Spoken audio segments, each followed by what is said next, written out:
बहुत समय पहले एक छोटे से गांव में मोहन नाम का व्यक्ति अपने परिवार के साथ रहता था। मोहन का घर साधारण था, पर वह हमेशा भगवान की भक्ति में लीन रहता था। हर सुबह वह सूर्योदय से पहले उठकर भगवान की पूजा करता और पूरे घर में सकारात्मक ऊर्जा फैलाने की कोशिश करता। एक दिन मोहन के घर कुछ अद्भुत बदलाव होने लगे। उसकी पत्नी ने गौर किया कि जब से मोहन ने नियमित रूप से पूजा अर्चना शुरू की, तब से उनके घर में कुछ खास शुभ संकेत मिलते थे, जो पहले कभी नहीं देखे गए थे। पहला संकेत था कि घर में सुबह की हवा बहुत ताजी और सुगंधित हो गई थी। बिना किसी विशेष कारण के घर के आंगन में जैसे फूलों की महक बिखरने लगी थी। यह महक पूरे घर को ताजगी और शांति से भर देती थी। दूसरा संकेत था कि सुबह सुबह पक्षियों का मधुर चहचहाना सुनाई देने लगा। हर दिन जैसे ही सूरज की किरणें धरती को छूती, मोहन के घर के पास पेड़ों पर पक्षी चहचहाने लगते। यह चहचहाहट मोहन के घर के वातावरण को और भी पवित्र बना देती। तीसरा, दीपक की लौ पूजा के समय हमेशा स्थिर रहती थी।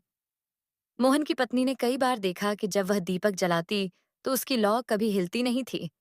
यह जैसे भगवान की उपस्थिति का प्रत्यक्ष प्रमाण था। चौथा, शुभ संकेत यह था कि मंदिर की घंटियों की आवाज उनके घर तक पहुंचती। गांव का मंदिर मोहन के घर से थोड़ी दूरी पर था, लेकिन जब वह ध्यान में होता तो मंदिर की घंटियों की मधुर आवाज उनके घर तक पहुंचती और उनका मन और भी अधिक शांत हो जाता। पांचवा संकेत यह था कि मोहन के घर में बिना कारण गाय का दर्शन होने लगा।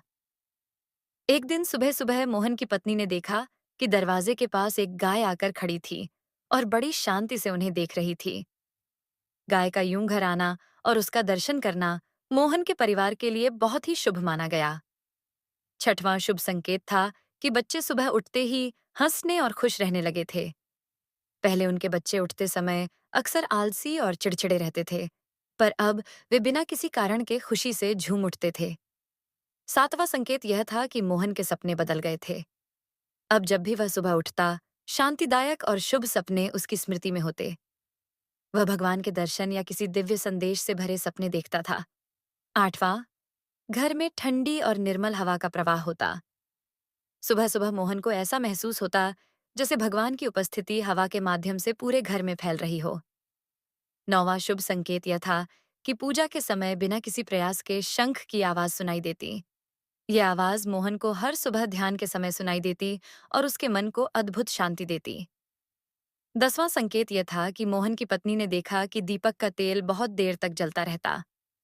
पहले एक बार पूजा के दौरान दीपक जल्दी बुझ जाता था, लेकिन अब वह देर तक जलता रहता और पूरे घर में प्रकाश फैलाता था। 11वां और अंतिम संकेत यह था कि मोहन के परिवार के सभी सदस्य स्वस्थ और खुशहाल रहते थे।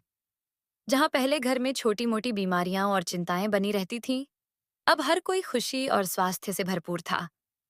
इन सभी संकेतों ने मोहन और उसके परिवार को यह विश्वास दिलाया कि उनके घर में भगवान का वास है। भगवान की कृपा से उनके जीवन में सुख, शांति और समृद्धि का प्रवेश हो चुका था।